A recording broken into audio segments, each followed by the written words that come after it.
रुकिए, सोच रहे हैं ना हम कहाँ पे हैं? आपको बताएंगे भी और दिखाएंगे भी, क्योंकि आज हम जिनके घर पे हैं, ये घर नहीं हवेली है। और वो ऐसी शख्सियत है जो ना सिर्फ और सिर्फ बिजनेसमैन है बल्कि मल्टी टैलेंटेड है। मॉडल भी हैं, ऑथर भी हैं, बिजनेसमैन भी हैं और बड़े अंपायर के शहंशाह भी। तो चलिए आपको सीधा घर के अंदर लेकर के चलते हैं और उस हवेली के अंदर प्रवेश करवाते हैं जहाँ पर जो है सर हमें मिलेंगे। सो दिल थाम के बैठिए और बिल्कुल पेशेंस रखिएगा, क्योंकि हम सिर्फ और सिर्फ बिजनेस की बात नहीं करेंगे, उनकी पर्सनल लाइफ से जुड़ी हुई, उनके स्ट्रगल से जुड़ी हुई तमाम बातें करने वाले हैं। तो welcome to the Asim Kumar हवेली।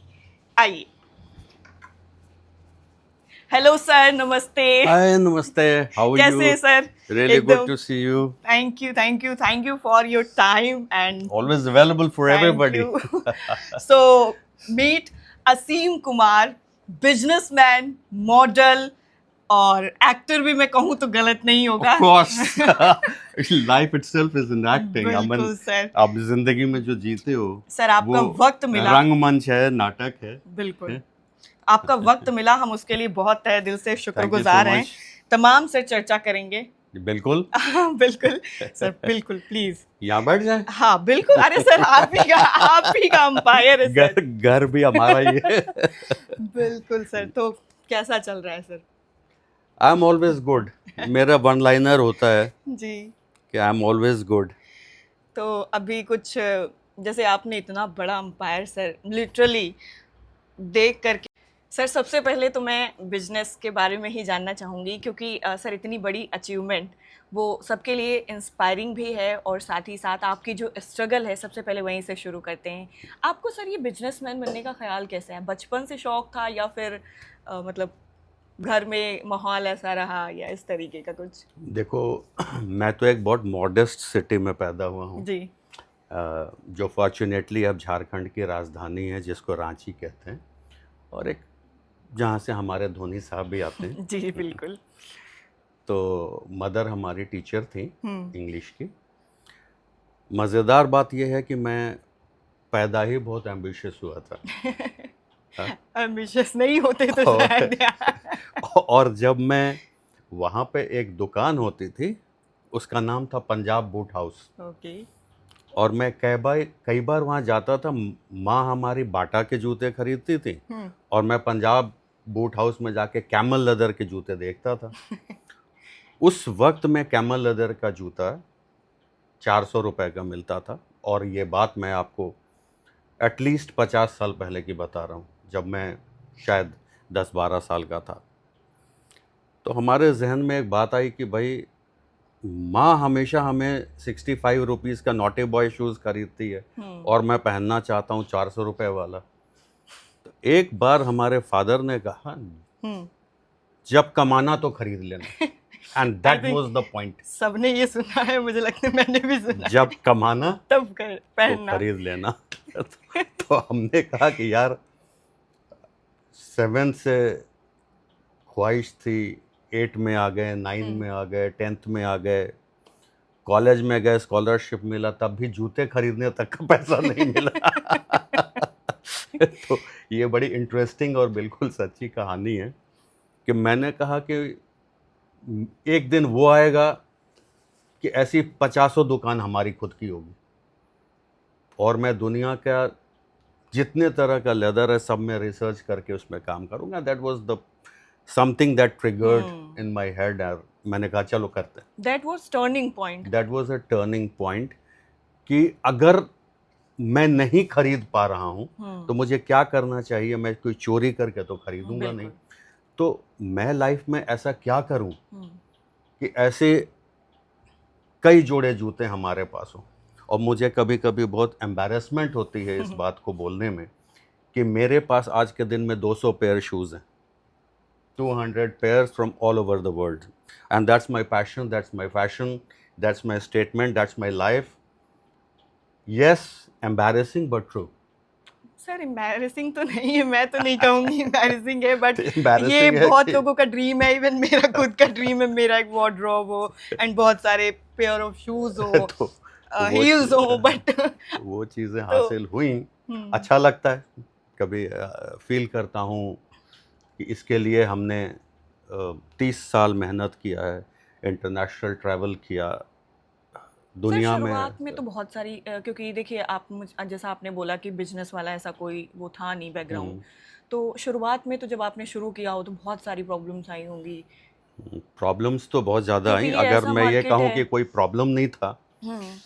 तो मैंने अपनी शुरुआत तो चॉकलेट बेचने से किया, और चॉकलेट बेचने के बाद मैंने कलकत्ता की गलियों में बोरोसिल के शीशे के बर्तन बेचे हैं।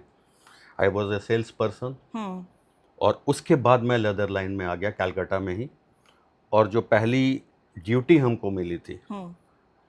वो कसाई खाने में, जहाँ पे जानवर सरकारी तरीके से लाइसेंस से काटा जाता है, उस खाल को जमा करके और फैक्ट्री में लाना, उसकी नमक लगा के सफाई कराना और लेदर बनाना। तो एक एमबीए टॉपर जो है वो खून से लथपथ इस तरह के जानवरों को, खाल को टेप से नापता था। उस समय ऑटोमेटिक मशीन्स नहीं होती थी।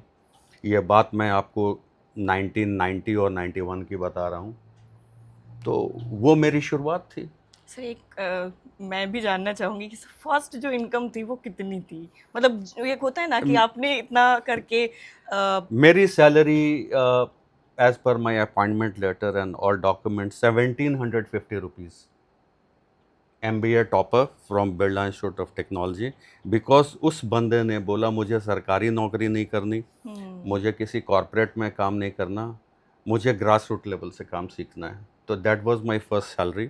और जब मैंने बहुत अच्छा काम किया तो 1 साल बाद मेरी पगार 2250 रुपये हो गई। Star performer.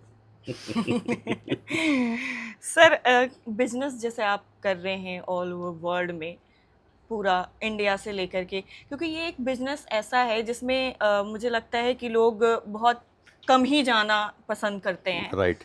और बहुत ही ज़्यादा चैलेंजेस भी हैं इसमें, बिकॉज कुछ लोगों की भावनाएं जुड़ जाती हैं Right. एंड ऑल, मतलब एक नॉर्मल है। बिकॉज मुझे लगता है 90 की अगर हम बात कर रहे हैं तो उस टाइम में इतना नहीं होगा, बट आज के टाइम में क्या चैलेंजेस हैं? देखो, आज के टाइम में अगर तुम हमारे ट्रेड के बारे में बात करो तो इसके साथ कई इम्पेडिमेंट्स हैं, मतलब कई तरह की कठिनाई आ चुकी है कि ये काऊ लेदर है और ये गलत है, और हमारे सरकार जो है वो काऊ लेदर के काऊ के वध के खिलाफ है। बिल्कुल। तो दैट पर एज पर कॉन्स्टिट्यूशन मैं भी मानता हूँ, लेकिन बहुत कम लोग इस बात को एक्नॉलेज करते हैं, समझते हैं कि बीफ जो है वो काऊ को भी बोलते हैं और बफेलो को भी बोलते बफेलो हैं। को, एग्जैक्टली। और हमारे यहाँ से जो मीट एक्सपोर्ट हो रहा है और उसका जो लेदर यूज हो रहा है वो बफेलो का लेदर है। हमारे यहाँ कमर्शियल एक्टिविटी के लिए काऊ नहीं काटी जाती, ये मैं स्पष्ट रूप से समझा रहा हूँ। होटलों में जो मीट भी मिलता है they write very clearly this is beef. Second, जो काऊ मीट जो खाने के शौकीन या स्किन से काम करते हैं उनको पूर्ण आज़ादी है कि वो इंपोर्ट करें उस चीज़ को और लाइसेंस के तहत उसको बेचें या जो मर्जी करें। तो मैं भी स्पेन से काऊ लेता हूँ और आज भी हमारे यहाँ लेदर आर्टिकल काऊ में बनता है, बट वो मैं इंपोर्ट करता हूँ। उसके लिए स्लॉटर हाउस से काऊ नहीं मिलता इंडिया में कहीं भी, you don't get it actually. कुछ सालों पहले तक कलकत्ता और जालंधर से मिलता था, जिसको लोग कहते थे कि ये काऊ शायद बांग्लादेश से आई या कहीं से भी आई। बट ये कंट्रोवर्शियल इशू है, रहेगा, but somebody has to explain कि एक्चुअली क्या हो रहा है। एक्चुअली ये हो रहा है। सर देखिए मार्केट में अब पहले के मुकाबले थोड़ा तो कंपटीशन बढ़ा होगा, तो उसमें आप खुद को अलग कैसे रखते हैं? बिकॉज हर एक चीज़ की अपनी एक वैल्यू होती है, अपनी एक यूनिक चीज़ के लिए वो जाना जाता है। तो आप खुद को, क्योंकि मैंने देखा है, आपके बारे में पढ़ा है, तो मुझे समझ में आया है कि आप ना एकदम अलग करते हैं, जो अलग चीज़ें हैं लोगों से बिल्कुल आपका अलग है। मतलब लोग, ऐसा नहीं है कि किसी को ये चल रहा है तो चलो चलो हम उसके पीछे चल लेते हैं, नहीं। तो वो यूनिक क्या है, क्या आप बताना चाहेंगे? देखो, यूएसपी है ये, यूनिक सेलिंग प्रोपोजिशन। मैं वो बावर्ची हूँ जो एक कबाब बनाता है, उसमें क्या मसाले डाले वो खुद ही जानता है। और जब वो देखता है कि वो मसाले या वो स्वाद कॉपी हो रहा है, वो नेक्स्ट लेवल पे चला जाता है। फिर वो कहता है कि अब ये मैं कोरमा बना रहा हूँ, तो वो फिर कुछ दिन कोरमा चला जाता है। मैंने पूरी ज़िंदगी लेदर लाइन में यही काम किया। मैं एक आर्टिकल डेवलप करता हूँ, उसको 3 साल बेचता हूँ। मैंने कभी भी चैरिटी के लिए काम नहीं किया, मैं प्रॉफिट्स के लिए काम करता हूँ। मुझे मुनाफा होता है, मैं सरकार को उसका टैक्स भरता हूँ और मैं अपने लोगों को बोनसेस देता हूँ। लेकिन मैं इनोवेटर हूँ। जब तक लोग मेरे कंधे तक पहुँचते हैं, मैं सीढ़ियों से और ऊपर चला जाता हूँ। यही एक बिजनेसमैन की स्ट्रैटेजी होती है। ये मेरी स्ट्रैटेजी है। और जब सारे बिजनेसमैन लेदर में फेल होने लगे और चाइना से इंपोर्ट किए हुए रेक्सिन की तरफ चले गए, जिसको लोग आज के दिन में लेदराइट बोलते हैं, ऑर्गेनिक लेदर बोलते हैं, बहुत तरह की चीज़, कई तरह की चीज़ है, बट बेसिकली वो एक पॉलीयूरेथेन प्रोडक्ट है, वो प्योर लेदर नहीं है। मैंने आज तक उंगली नहीं धरी है उस पर। I am born in leather, I continue in pure leather. I do no work in artificial leather, चाहे वो सोफ़ा हो या शूज़ हो या बेल्ट हो या जैकेट्स हो या बैग्स हो। I work in pure leather. I have not gone for artificial leather, that is my USP। और आज अगर मान लीजिए कोई इस बिजनेस में एंटर करना चाहे तो उसके लिए क्या बोनस पॉइंट देंगे आप?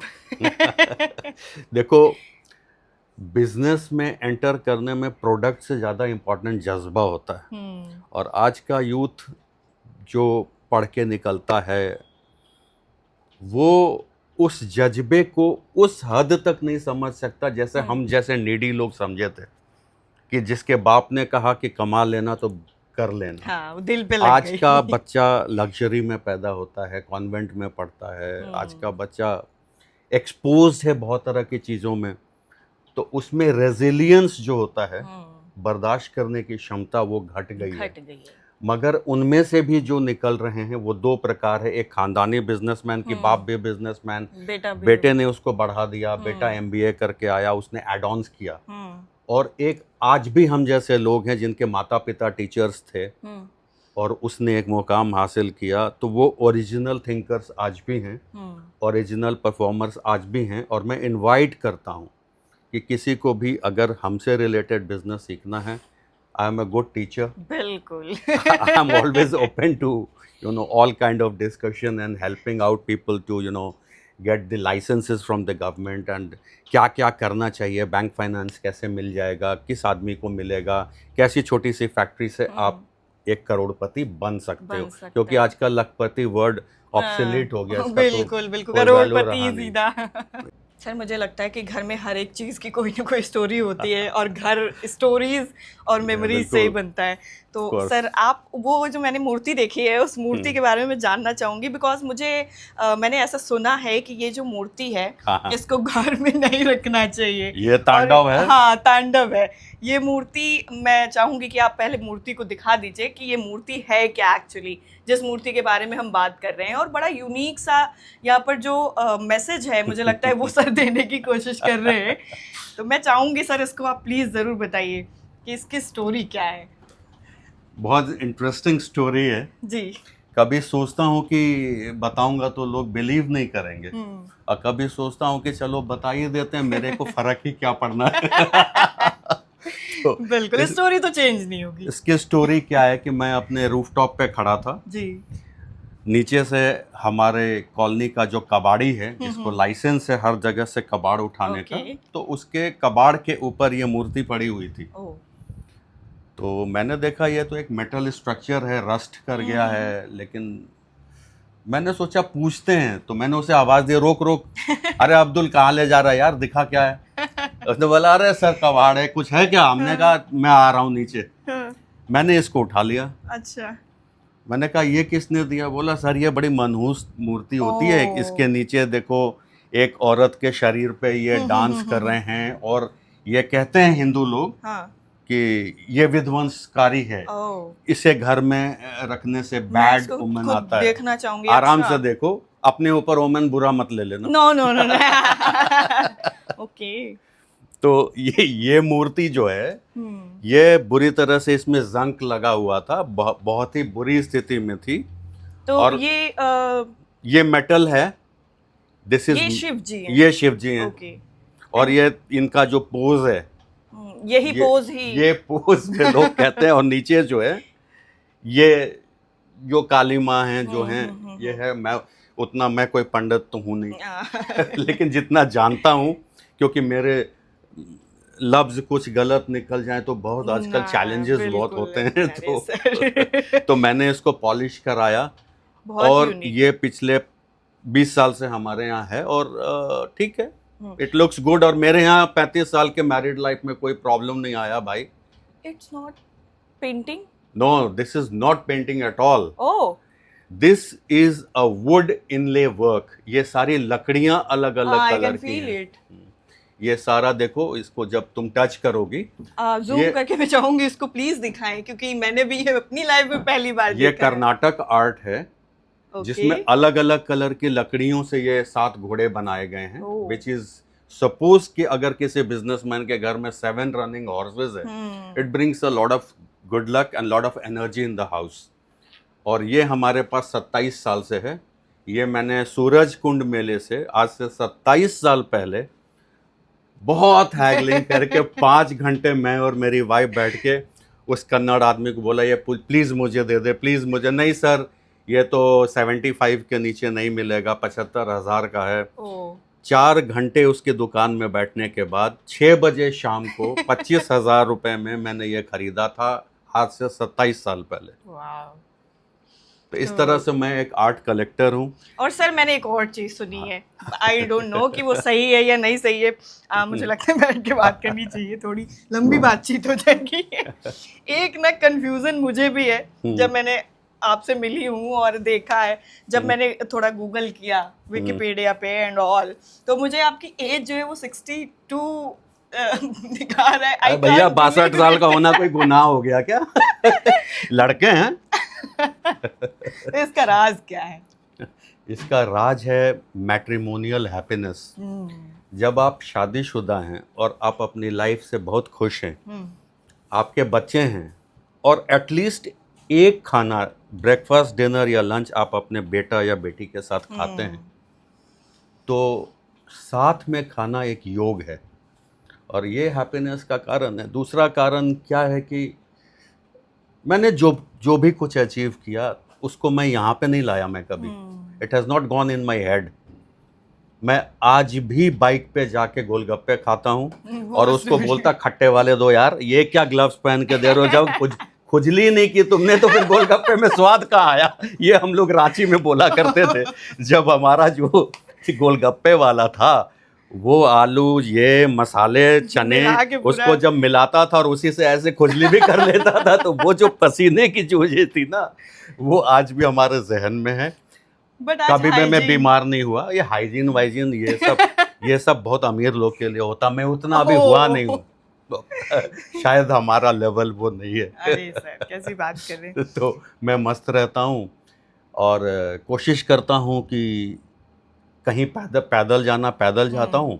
अगर मेट्रो कन्वीनियंट है, आई यूज़ द मेट्रो, अदरवाइज मैं बाइक पर चलता हूँ। और जिस दिन मेरी बीबी को लगता है कि हम लोग थोड़ा फ्लॉन्ट करेंगे, किसी शादी वादी में जाना है, तो मैं बड़ी गाड़ी में भी जाता हूँ। लेकिन मुझे कंफर्ट लेवल सड़क के लोग, हमारे मित्र, जो भी बंदा बिरयानी वाला सुबह सुबह जाता वो मेरा मित्र।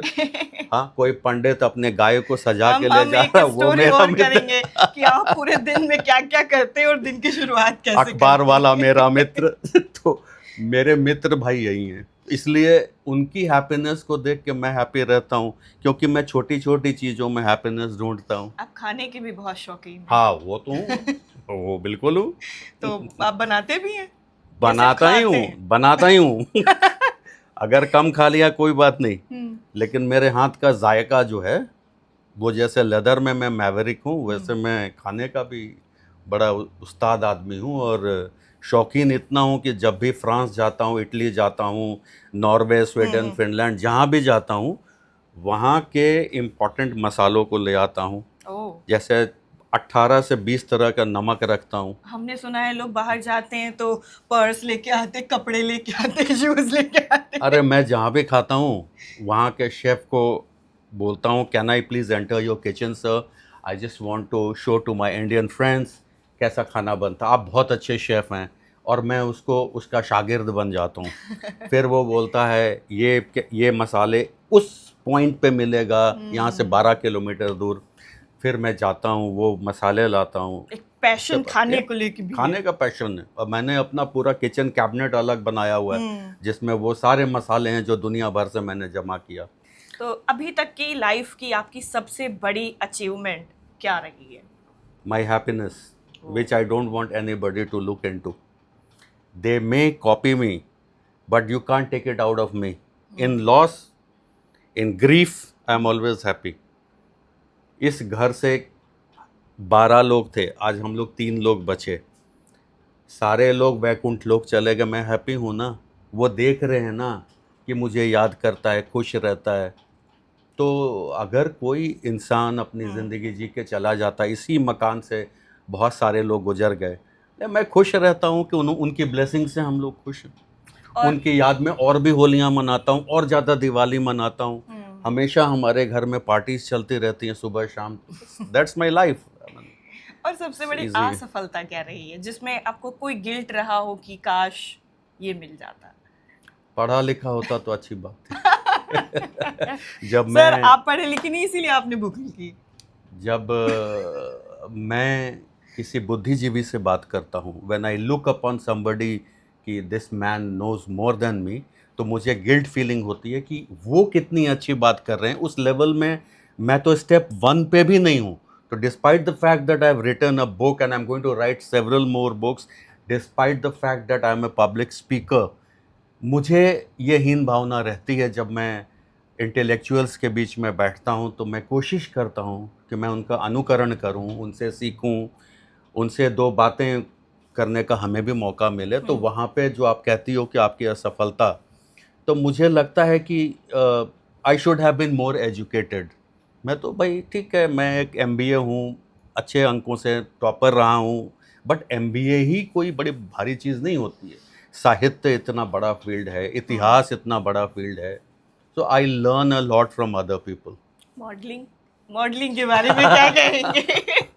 बिकॉज आप जब रैंप पे आते हैं तो मुझे लगता है अच्छे अच्छे जो मॉडल्स हैं उनको हेजिटेशन होने लगती है कि देखो, वो एक दौर था।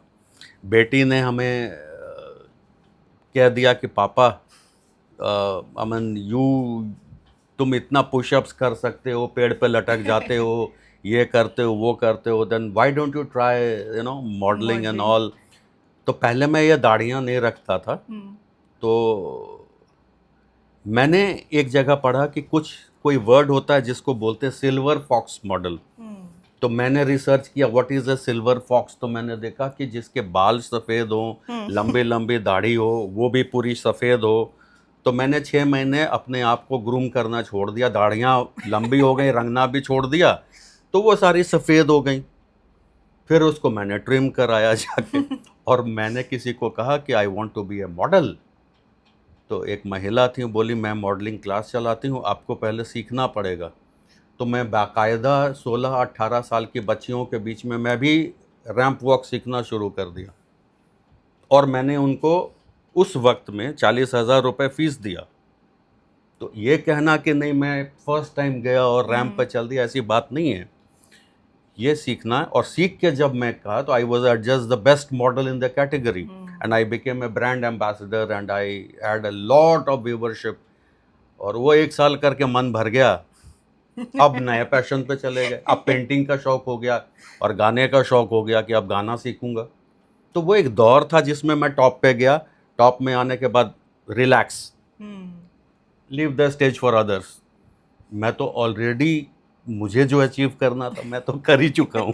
अच्छा, अगर ये गलत नहीं होगा कि अगर मैं बोलूँ अगले कुछ सालों में आपका जो पैशन है वो चेंज हो सकता है? बिल्कुल 100%। पेंटिंग से कुछ और? Every year I add one new thing in my life.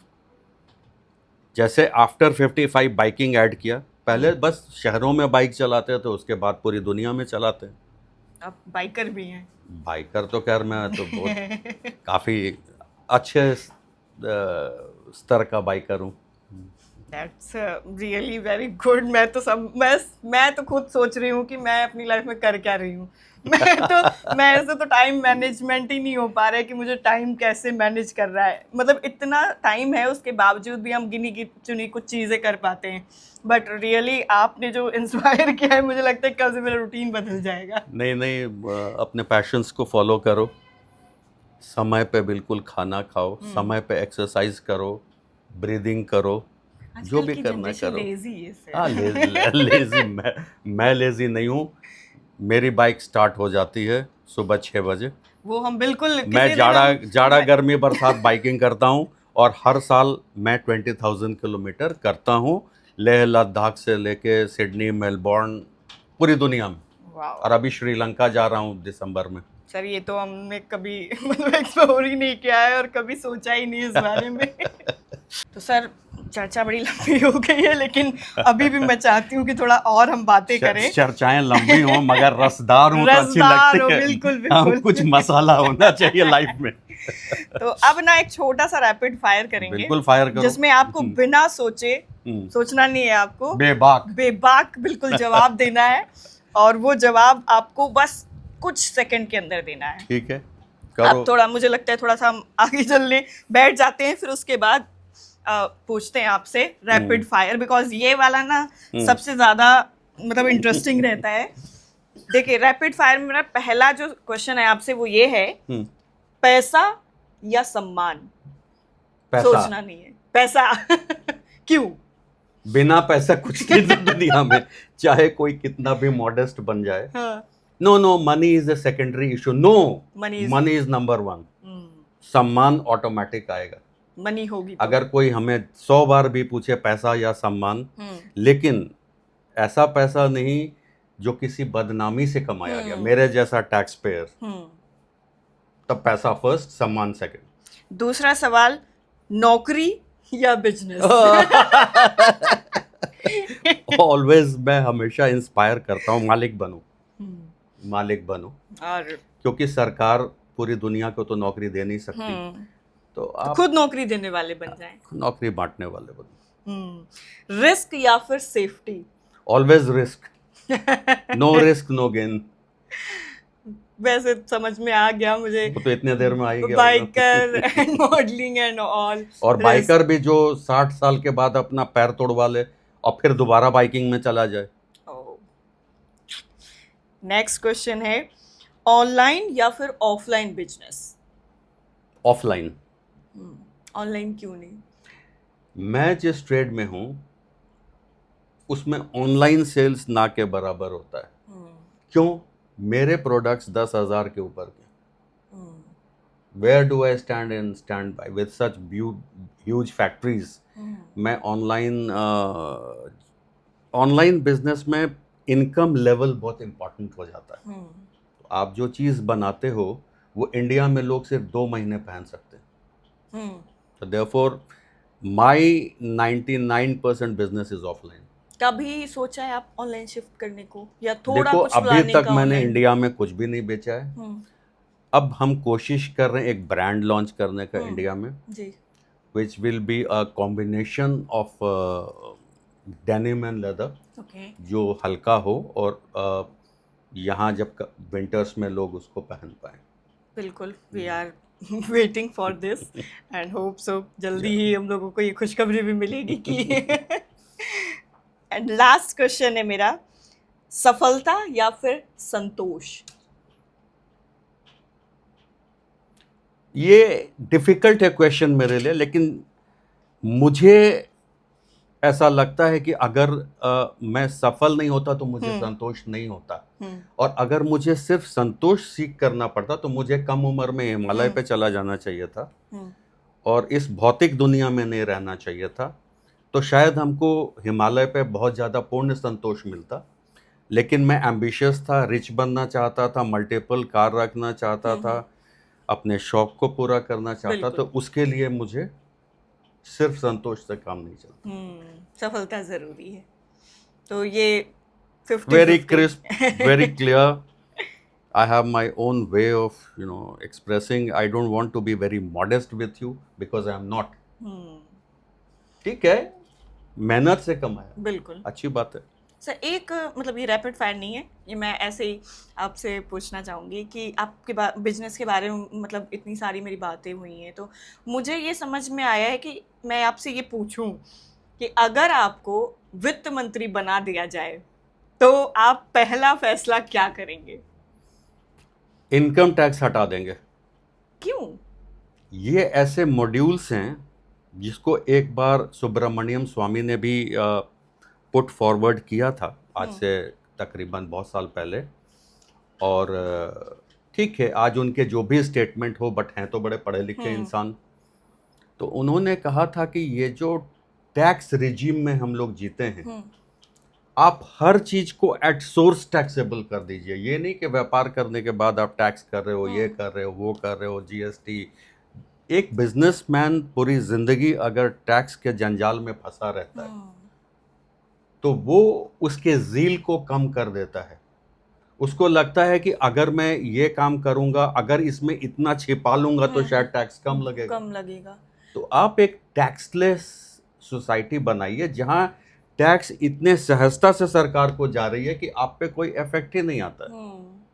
लेकिन जब तक आप इतने कड़े रूल्स के अंदर टैक्स को फॉर्मुलेट करके रखोगे, हर बिजनेसमैन टैक्स चोरी करेगा, ना चाहते हुए भी ना चाहते हुए भी। उसके भाई उसके फैसिलिटेटर्स होते हैं, वो रास्ते बताते हैं। बट इस विषय में अगर हमारी सरकार सोचेगी और आप मुझे वित्त मंत्री बनाते तो मैं दुनिया के बेस्ट सीएस को लगाता कि भाई बताओ, बिजनेसमैन तुम्हारी कम्युनिटी, तुम्हारे कंट्री के सबसे बड़े हेल्प हैं। हम लोग टैक्स देते, उसी से सारे रोड्स बन रही हैं, सब बन रही हैं। उसको इतना ट्रांसपेरेंट, इतना इजी बना दो कि वो अगर 1 करोड़ रुपया प्रॉफिट करता है तो वो 99 लाख पे टैक्स फाइल ना करे। 1 करोड़ कमाया, हम मस्त हैं जी, हमें कोई दिक्कत नहीं, हमारे पास कोई नोटिस नहीं आएगा, हमारे पे कोई केस नहीं होगा। That is the kind of regime which all businessmen like me would love to have, because हम लोगों की तो कोई सोशल सिक्योरिटी नहीं है। पूरे दुनिया में आप 80 करोड़ आदमी को अनाज भी देते हो, सब देते हो, सब खुश हैं। आपने एक टैक्स पेयर को तो कुछ दिया नहीं ना। जबकि टैक्स मुझे लगता है आप लोग सबसे ज्यादा टैक्स हम लोग देते हैं, बट हम लोग का तो कोई सिक्योरिटी है नहीं। तो एटलीस्ट सरकार कहे कि भाई आप 50 करोड़ का बिजनेस करते हो, इतना इजी मैं हर चीज को कर दे रहा हूँ, 500 करोड़ का करिए। तो वो होता है, उससे सरकार को भी फायदा होगा, आप आपको सिर्फ भी होगा। इस लेवल को आप कैटर कर रहे हो जो टैक्स नहीं देता है या जिस वो काबिल नहीं है। मैं मुझे उन लोगों से कोई परेशानी नहीं है जो नहीं दे पा रहे हैं टैक्स, मगर जो दे पा रहे हैं उनकी जिंदगी आप कैसे और सहज कर सकते हो, उनको भी इन्वॉल्व करो टॉक्स में। जो हम लोग के तरह, एक तरह से बोलो, स्मॉल बिजनेसमैन है, हम लोग स्मॉल एंड मीडियम एंटरप्राइज में आते हैं, हमसे भी छोटे लोग होते हैं, उनको भी इन्वॉल्व करो ना सरकार के डिसीजन मेकिंग में। कि एक दुकान चलाता है या एक बंदा जो है वो 20 मशीन लगा के एक्सपोर्ट शुरू किया है, उसको प्रोत्साहन कैसे मिलेगा, और किस तरह से उसकी जो फीस जा रही है सिर्फ टैक्सेशन को मैनेज करने के लिए वो जीरो हो जाए, और छोटे छोटे बिजनेसेस को और ज्यादा बढ़ावा दिया जाए ताकि और, क्योंकि देखो हम लोग टैक्स के साथ एम्प्लॉयमेंट भी देते हैं। बिल्कुल, we are also providing employment and we are, हम लोग चलते फिरते स्कूल हैं। जो हमारे यहाँ नौकरी करके जाता वो बाय हिमसेल्फ बहुत चीज सीख जाता है ना। तो एक टीचर भी हो, टैक्स पेयर भी हो, और तुम सामाजिक कार्य भी करते हो, तो तुम्हें भी सरकार इतना इजी कर दे तुम्हारा बिजनेस कि बोले यार टेंशन नहीं है, जितने का भी मर्जी काम करो, ऑटोमेटिक टैक्स कैलकुलेट हो रहा। जब तुमने कोई चीज खरीदा तभी टैक्स लग गया, जब बेचा तभी टैक्स लग गया, तुम्हारे इनवॉइस में ही टैक्स लग गया। तो तुम फिर क्यों दिखा रहे हो कि ये प्रॉफिट हुआ, ये नहीं हुआ? फिर तुम उसमें उन चीजों को ढूंढते हो कि वो टैक्स माफ हो जाए, फिर तुम और गलत के तरफ चले जाते हो। तो ये सजेशन है बिल्कुल कि ऐसा हो तो हमारा हिंदुस्तान और बेहतरी की तरफ जाएगा। सर एक सवाल मेरा रह गया है जो मैं फिर से आपसे माफ़ी चाहूँगी कि इसको मैं लास्ट मिला रही हूँ, वैसे मुझे पहले पूछ लेना चाहिए था, लेकिन आपकी बातें और आप इंटरेस्टिंग हो गया ना कि मैं उसी को भूल गई। एज ए बिजनेसमैन जो अभी E20 चल रहा है, आपने देखा होगा, आप खुद ही बाइकर हैं, बाइक भी चलाते हैं, कार भी हैं, महंगी कार हैं, तमाम तरीके की कार हैं आपके पास। तो E20 जो है, क्या इसका मतलब एज अ बिजनेसमैन आपको इसको कैसे देखना है? देखो, एज ए बिजनेसमैन मैं एक बहुत कंट्रोवर्शियल स्टेटमेंट देता हूँ कि सबसे ज़्यादा मुस्कुराने वाले हमारे मंत्री नितिन गडकरी जी हैं। उनसे ज़्यादा ब्रॉड स्माइल तो किसी का होता नहीं है, और मैं उनको अपना आइडियल भी मानता हूँ कि he is a businessman turn politician और ए पॉलिटिशियन टर्न बिजनेसमैन, और he is a combination of both. I respect him for that. अब रही बात E20 की, पहली बात मैं बताऊं कि E5 होता है, E10 होता है, उसके बाद E20 होता है, और उसके बाद होता है E85। E85 जो है वो पूरे यूएस में भी है, ब्राजील में भी है, ठीक है, और वो सक्सेसफुली चल रहा है। मगर अगर एथनॉल के पूरे कंपोजिशन में आप जाते हो तो आप देखोगे जो कंबर्शन होता है, जो फ्यूल को जलाने की चीज होती है, तो पेट्रोल जिस तरह का कंबर्शन प्रोवाइड करता है उसकी एफिशिएंसी एथेनॉल से बेटर है, इन द सेंस कि तुम्हारा माइलेज हमेशा कुछ बेटर आएगा पेट्रोल में, कुछ परसेंटेज घट के एथेनॉल में आएगा। इसलिए मैं किसी साइंटिस्ट को चैलेंज नहीं कर रहा, बट मैंने, मेरा जो नॉलेज है उस हिसाब से, first it will affect the mileage. अब रही बात कि जब आप अगर केमिस्ट्री के स्टूडेंट हो तो आप एथेनॉल के बारे में अगर पढ़ोगे तो एथेनॉल अट्रैक्ट्स मॉइस्चर। एथेनॉल जो होता है वो मॉइस्चर का दोस्त है। तो कई बार आपने वीडियोस देखे होंगे कि लोग दिखा रहे मेरे टंकी में पानी आ गया, ये आ गया, वो आ गया। दो रीजंस हैं। एक बना हुआ है वाटरप्रूफ, पहले उसमें प्योर पेट्रोल आता था, अब उसमें एथेनॉल मिक्स जब आता है तो एथेनॉल मॉइस्चर सक करता है सीमेंट के थ्रू, तो वो मॉइस्चर पेट्रोल में ऐड कर रहा है। तो जब आप एथेनॉल के परसेंटेज को बढ़ा रहे हो तो आप रीडिजाइन करो वो टैंक्स को जो उसके नीचे हैं, प्लस आपका ड्रेनेज सिस्टम अच्छा नहीं है। तो कई बार ऐसा हो रहा है कि जो छोटे शहर हैं, आपने ये प्रॉब्लम, ये वीडियोस बड़े शहर से ज़्यादा छोटे शहर में, बिहार में देखा होगा, यूपी में, या छोटे छोटे कस्बे हैं, तो वहाँ के पेट्रोल पंप ओनर्स उतना ज़्यादा नहीं समझते हैं साइंटिफिक चीज़ को। तो ये है कि 2015 के बाद जो गाड़ियाँ आई उसमें फ्यूल इंजेक्शन सिस्टम होता है जो कि ऑटोमेटिक टाइप का होता है। उसमें इंजीनियर्स ने पहले से इस चीज़ को ध्यान में रखा था कि एथेनॉल के कारण प्रॉब्लम नहीं आए, बट वो E5 E10 के स्टैंडर्ड से बना था। अब जो गाड़ियाँ आ रही हैं वो E20 पे बनने लग गई हैं। उसके पहले हमारा कार्बोरेटर सिस्टम होता था, तो उसमें थी ये प्रॉब्लम। तो अब तो वो गाड़ियाँ भी 10 साल 15 साल के बाद ख़त्म हो गई हैं।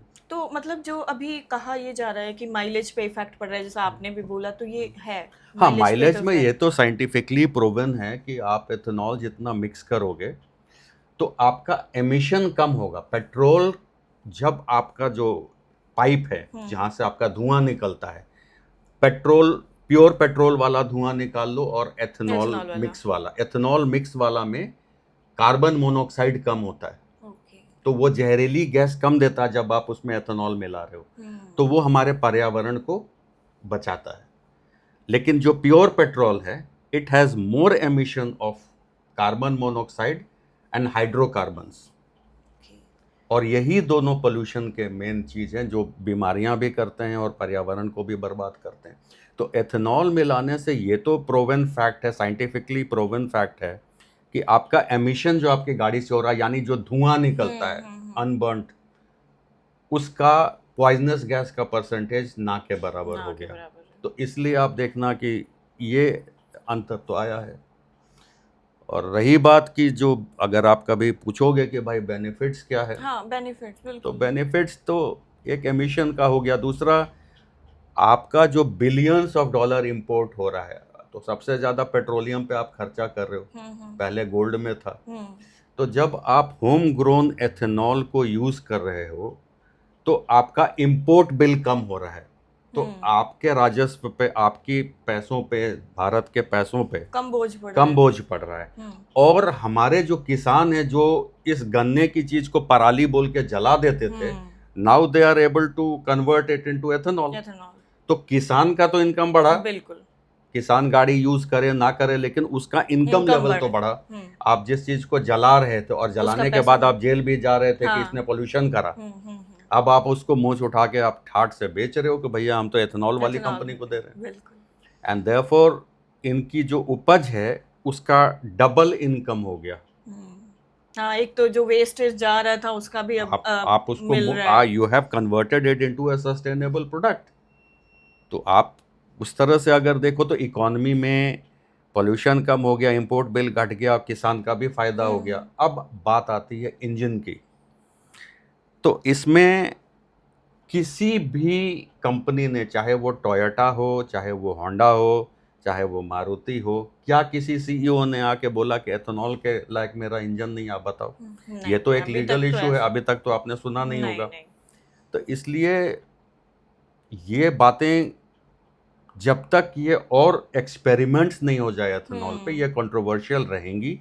किसी की गाड़ी मॉइस्चर के कारण खराब हो रही है तो उसका जो फ्यूल इंजेक्टर होता है उसमें मॉइस्चर के कारण चारों तरफ कालापन आता है और वो फिर ठीक से उसको ये नहीं करता है। तो कई बार प्रॉब्लम ये आ रही है कि आपको अपना फ्यूल इंजेक्टर साफ कराना पड़ेगा। ये प्रॉब्लम गाड़ियों में आ रहा है, but that is because ethanol absorbs moisture. तो आपको गाड़ियों को मॉइस्चर से बचाना, आपको बहुत ही स्टैंडर्ड पेट्रोल टंकी से पेट्रोल लेना है। आप छोटी मोटी जगह से मत लें। मान लो आप दिल्ली के एक टॉप इलाके से अच्छे बड़े पेट्रोल पंप से हमेशा लेते हो, लेकिन आप यूपी के किसी गांव में गए, आपने अपनी टंकी वहां फुल करा ली, तो ये प्रॉब्लम आ भी सकता है। मतलब ऐसा नहीं है कि सिर्फ सिक्के का एक ही पहलू है, दोनों पॉजिटिव भी है, नेगेटिव भी है। नेगेटिव भी है। अगर चीज नहीं है, आप ये सोचो ना, E85 तक चल रहा है यूएस में, वो तो हमारे कंट्री से एडवांस्ड है ना। तो उसकी टंकियां बनी, मैं तो ट्रैवल करता हूँ, तो उसमें साफ लिखा है E85, तो people are making a line for that. वो उस हिसाब से, क्योंकि वहां पर E85 चल रहा है तो उस हिसाब से वहां पर टंकियां हैं, हर चीज है, इंफ्रास्ट्रक्चर, गाड़ियां भी वैसे यहाँ पर वो चीज डेवलप करने की जरूरत है। वो चीज डेवलप करने, आपको अपने पेट्रोल रिजर्वायर्स को मॉडरेट चेंज करना होगा। क्योंकि एथेनॉल डिजाइन चेंज, एथेनॉल लेकर के आ रहे हैं तो आपको ऐसा नहीं है उसी में सब चल रहा है। प्लस आपको एक और कैटेगरी में उतरना पड़ेगा, विच इज करप्शन। आपको जो पेट्रोल पंप वाला दे रहा है, आपके पास, कि आपने आज से 10 साल पहले सुना होगा कि लोग किरासन तेल मिला रहे हैं पेट्रोल में। जब गाड़ी का एमिशन बिल्कुल ब्लैक होने लगा तो बोला अरे वो तो किरासन तेल मिला दिया, केरोसिन मिला दिया। ये तो आपने सुना ना। बिल्कुल। तो अब कौन सी ऐसी चीज है कि वो नहीं मिला रहा, आप ये कैसे प्रूव करेंगे? हो सकता है सरकार अपनी जगह सही है, इंडियन ऑयल अपनी जगह सही है, भारत पेट्रोलियम भी सही है, रिलायंस भी सही है, लेकिन वो मिला रहा है, आप क्या कर लोगे? तो क्या किसी ने वीडियो बनाया इस पे? किसी ने नहीं बनाया। तो इसलिए मैंने यही वर्ड यूज किया कि ये कंट्रोवर्शियल बातें हैं, लेकिन जो साइंटिफिक बात है वो मैंने आपको बताया कि पेट्रोल और इसकी डेंसिटी का भी अंतर है। और एक बड़ी इंटरेस्टिंग बात बताता हूं जो नॉर्मली लोग नहीं बताते हैं। Petrol and water can not mix, but ethanol and water can mix. Very few people tell this. तुम एथेनॉल लो, पानी लो, घुल जाएगा, हिला दो बोतल, वो ऊपर नीचे नहीं होगा। लेकिन पेट्रोल और उसकी डेंसिटी अलग हो जाती है, तो ऊपर पेट्रोल आ जाता है या नीचे आ जाता है, व्हाटएवर, लेकिन वो मिक्स जल्दी दिखता नहीं। मतलब बॉटल में अगर वो पेट्रोल पंप से लेके करता तो दिखाता, देखो देखो देखो पानी मिला दिया, पानी मिला दिया। प्रॉब्लम आती है। तो कहीं ना कहीं बहुत सारी चीजों की भी है कमी, जिसको थोड़ा डेवलप करने की और लेकिन गवर्नमेंट इसको बहुत सीरियसली ले रही है। और मैं चाहता हूं कि नितिन गडकरी जी ऐसा ही मुस्कुराते रहें, जैसे ब्रॉड स्माइल रहता। आजकल थोड़े मायूस हो जाते हैं इन क्वेश्चन से, लेकिन मायूस होने की बात नहीं है। He should take the help of more scientist in the country. अगर हम लोग इतनी बड़ी महामारी कोरोना का दवा बना सकते हैं और उससे लड़ के हम लोग रिकवर कर सकते हैं, ये तो एक मामूली इशू है। ये भी, इस पे भी विजय होनी चाहिए। बिल्कुल होगी। और अगर प्रॉब्लम आई है तो the problem must be acknowledge, कि लोग को बोले यहाँ त्रुटि हो गई है, भाई आप लोग ये चेंजेस लाइए, हम लोग अब नेक्स्ट प्रोडक्शन जो करेंगे उसमें इसको ठीक करेंगे। तो उस चीज पे थोड़ा सा काम करने की पीपल जरूरत शुड है। Have a right to tell हाँ। द गवर्नमेंट कि हमें दिक्कत आ रही है, दिक्कत और आ रही उसका है। सही तरीका है। एक इंटरव्यू में सरकार ने बताया है कि जिसकी जिसकी गाड़ियों में ये प्रॉब्लम आ रहा है, पहले क्या आपका इंश्योरेंस कंपनी उसको इंश्योर कर रहा है नहीं, आपका जो सेलिंग कंपनी है टोयोटा है या होंडा है उस आपको गारंटी में लिख रहा है नहीं है। तीसरा आपको हल है कि आप इस डिपार्टमेंट में अपना कंप्लेंट लॉन्च करिए और शायद उसका निदान मिले। बिल्कुल। बट ट्रांसपेरेंसी रहे तो अच्छा है। बिल्कुल। Thank you so much sir, बहुत बहुत थैंक यू फॉर आपका कमिंग। Thank you. सो अभी आज का यहीं पे डिस्कशन जो है वो थोड़ा क्लोज करेंगे, और फिर एक आपसे वादा ज़रूर चाहते हैं कि आपकी लाइफ से जुड़ी हुई थोड़ी सी हमें और चीज़ें जानने का मौका मिले। ज़रूर, आप always available for young people. बिल्कुल, थैंक यू सो मच। सो आप भी जुड़े रहिए हमारे साथ, फिर मिलेंगे आपसे।